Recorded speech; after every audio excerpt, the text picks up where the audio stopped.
కళ్యాణం గమనీయం ఒకటయ్యే వేళ నా వైభోగం.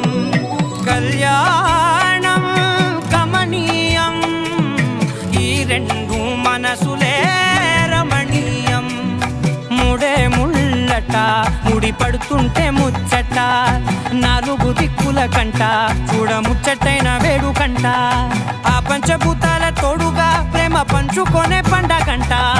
6 గలల నిండుగా ఇది 100 ఏళ్ల పచ్చని పంట.